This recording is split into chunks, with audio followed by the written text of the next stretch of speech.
Today I'm going to be testing out this 1848 gold mica powder from Firedots. It's a little bit bigger particle size, and I mixed it with PBO iridescent gold to fill in some of the space between the particles.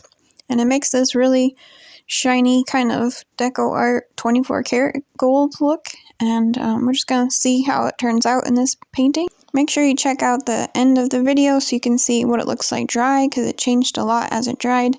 And it's really super sparkly. It's kind of like Eye Candy's Oreo gold. I did add into the description the link of where I got this on Amazon in case you're interested in trying it out. And it was really inexpensive. For 100 grams, it was, I think, $18. So just in case you're interested. I have a lot of colors in my collection that I haven't used before, including this Joe's Prime Red Violet. And then I also wanted to use the Artist Loft Bronze that I put in before this. And I'm trying to use up some of the things that I have, and I realized I've never even tried some of the paint that I have, so I figured I'm just going to try and add a little bit of new paints here and there. And then I also add in the interference gold in between the white, so I don't like gray that gets made when you put white next to Payne's gray or a dark blue, so I think that the interference gold seems to help keep it away from the black, so it's not as much turning it into gray. These colors just reminded me of New Year's for some reason, I guess with the dark reds and the super bright gold, so I figured this would be the perfect pour to show you on for New Year's. So I'm also working on a giveaway for my 2,000 subscribers, and I have to do a little more research on that. Apparently there's a lot of rules on what you need to do, and I wasn't ready to hit 2,000, but it's a good problem to have. So I'm going to probably have that ready for the next video. So thanks to everybody that's here and subscribed and has been watching my channel, and be on the lookout for that video. Hope you enjoyed this one.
So here it kind of looks like I'm not doing anything, it's just barely moving and I'm not really tilting it, but I'm trying to fill in those little gaps in between the different little pores, and I want to do that because if I don't, sometimes they get flattened out and they look weird. So on the right hand side, I'm trying to get the gold to touch the gold, and then on the one I just touched up, I'm helping it to touch where I need it to.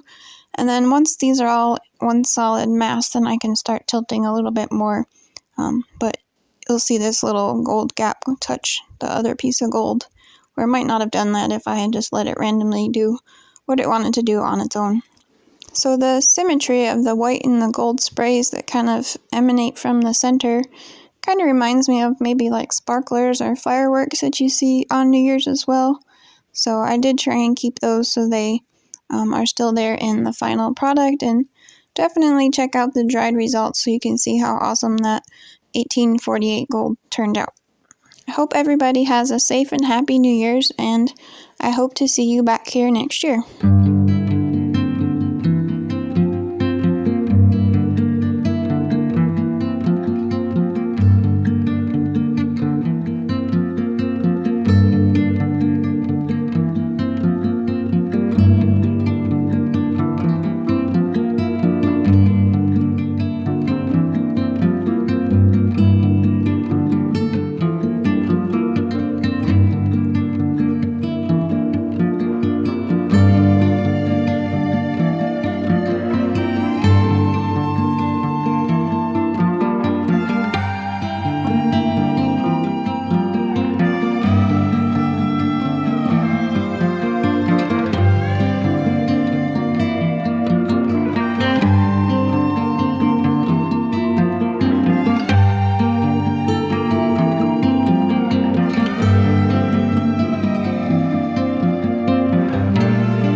I think you can see here in the center how the gold is really shiny, but you can't see it very well because I didn't do a good job taking pictures, but you can kind of see how the gold kind of makes a separate shiny layer over here in the colors.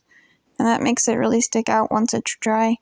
But I'm not sure it's showing up very well on camera, but it hopefully will show up better in the dried result.